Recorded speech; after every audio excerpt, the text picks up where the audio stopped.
Lonely dissent. Ash's conformity experiment showed that the presence of a single dissenter tremendously reduced the incidence of conforming wrong answers. Individualism is easy, experiment shows, when you have company in your defiance. Every other subject in the room, except one, says that black is white. You become the second person to say that black is black. And it feels glorious, the two of you, lonely and defiant rebels, against the world. But you can only join the rebellion after someone, somewhere, becomes the first to rebel. Someone has to say that black is black after hearing everyone else, one after the other, say that black is white. And that, experiment shows, is a lot harder. Lonely dissent doesn't feel like going to school dressed in black. It feels like going to school wearing a clown suit. That's the difference between joining the rebellion and leaving the pack. If there's one thing I can't stand, it's fakeness. You may have noticed this. Well, lonely dissent has got to be one of the most commonly, most ostentatiously faked characteristics around. Everyone wants to be an iconoclast. I don't mean to degrade the act of joining a rebellion. There are rebellions worth joining. It does take courage to brave the disapproval of your peer group, or perhaps even worse, their shrugs. Needless to say, going to a rock concert is not rebellion. But, for example, vegetarianism is. I'm not a vegetarian myself, but I respect people who are, because I expect it takes a noticeable amount of quiet courage to tell people that hamburgers won't work for dinner. Still, if you tell people that you're a vegetarian, they'll think they understand your motives, even if they don't. They may disagree. They may be offended if you manage to announce it proudly enough, or for that matter, they may be offended just because they're easily offended. But they know how to relate to you. When someone wears black to school, the teachers and the other children understand the role thereby being assumed in their society. It's outside the system, in a very standard way that everyone recognizes and understands.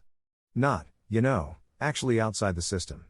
It's a challenge to standard thinking, of a standard sort, so that people indignantly say, I can't understand why you, but don't have to actually think any thoughts they had not thought before. As the saying goes, has any of the subversive literature you've read caused you to modify any of your political views? What takes real courage is braving the outright incomprehension of the people around you, when you do something that isn't standard rebellion number 37, something for which they lack a ready-made script. They don't hate you for a rebel.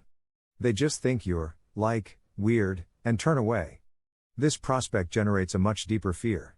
It's the difference between explaining vegetarianism and explaining cryonics. There are other cryonicists in the world, somewhere, but they aren't there next to you. You have to explain it, alone, to people who just think it's weird. Not forbidden, but outside bounds that people don't even think about. You're going to get your head frozen?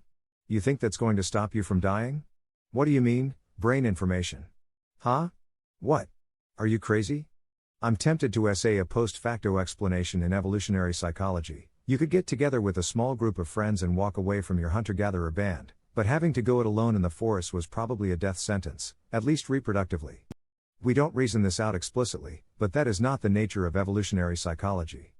Joining a rebellion that everyone knows about is scary, but nowhere near as scary as doing something really differently, something that in ancestral times might have concluded, not with the band splitting, but with you being driven out alone. As the case of cryonics testifies, the fear of thinking really different is stronger than the fear of death. Hunter-gatherers had to be ready to face death on a routine basis, hunting large mammals, or just walking around in a world that contained predators. They needed that courage in order to live. Courage to defy the tribe's standard ways of thinking, to entertain thoughts that seemed truly weird, well, that probably didn't serve its bearers as well. We don't reason this out explicitly, that's not how evolutionary psychology works. We human beings are just built in such fashion that many more of us go skydiving than sign up for cryonics. And that's not even the highest courage. There's more than one cryonicist in the world. Only Robert Ettinger had to say it first. To be a scientific revolutionary, you've got to be the first person to contradict what everyone else you know is thinking. This is not the only route to scientific greatness, it is rare even among the great.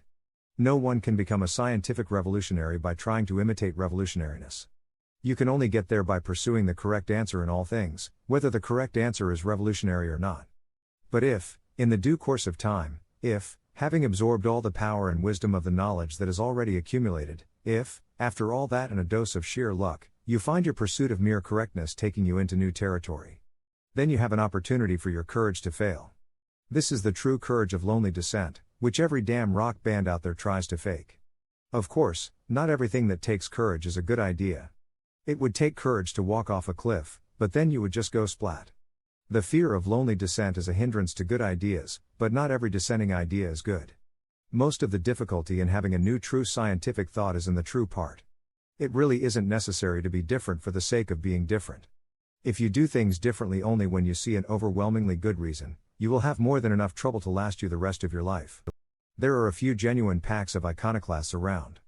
The Church of the Subgenius, for example, seems to genuinely aim at confusing the mundanes, not merely offending them. And there are islands of genuine tolerance in the world, such as science fiction conventions.